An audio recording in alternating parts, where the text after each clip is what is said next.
Good morning. This is Father Stephen Kelly from St. John's Church in Detroit. We're continuing our series of daily morning meditations where we generally look at one or another of the lessons that are assigned for morning or evening prayer. This knows the daily office lectionary. Today for Friday, let's take a look at that second lesson that's assigned for morning prayer. We are almost done with that letter to the Hebrews that we've been working our way through the last couple of weeks.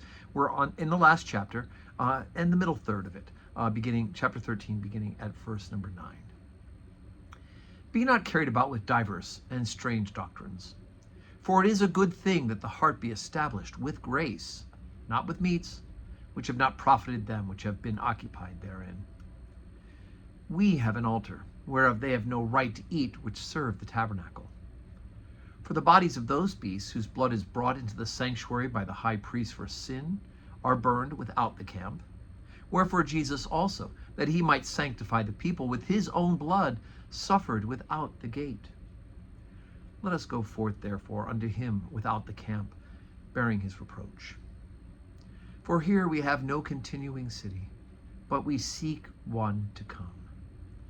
By him, therefore, let us offer the sacrifice of praise to God continually, that is, the fruit of our lips, giving thanks to his name.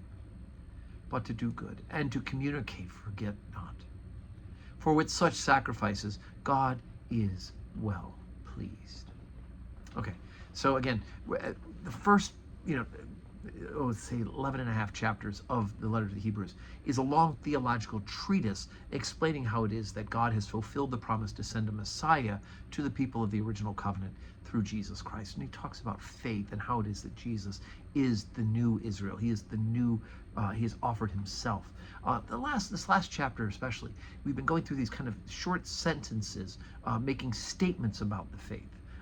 Don't be carried away with divers and strange doctrines, right? There are a lot of people who are going to go out there and try to teach you new things or things they've discovered about the scriptures that aren't even in the scriptures, or they've discovered about God, which are contrary to what's been revealed to us. You got to stay away from that. It's a good thing that the heart be established with grace and not meats. In other words, those things that are offered as sacrifices in the temple. There's no need for us to have those temple sacrifices. And he goes on to talk about the bodies of those beasts whose blood is brought into the sanctuary by the high priest are burned without the camp. And when we say without, we mean outside of the camp, right? So after the sacrifice made in the temple, the carcasses are taken out and burned. And that Jesus, he offered his own blood on the cross, and that happened outside of the gate, right? It was outside of the city of Jerusalem, right? Remember the Golgotha was right there by one of the city gates that the people had to go past to see these criminals being humiliated as they were being crucified. And he says, look, so let us go forth with him outside the camp. In other words, let's go forth with Jesus and live lives of sacrifice. What kind of sacrifice?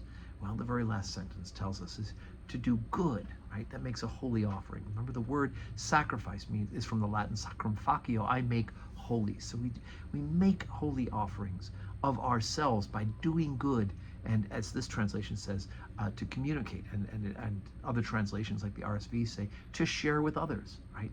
In other words, it's not about ourselves, it's not about being selfish, but it's about being self-offering to others in love as well, to do good and to share with others, right? For with such sacrifices, such offerings of holiness, God is well pleased.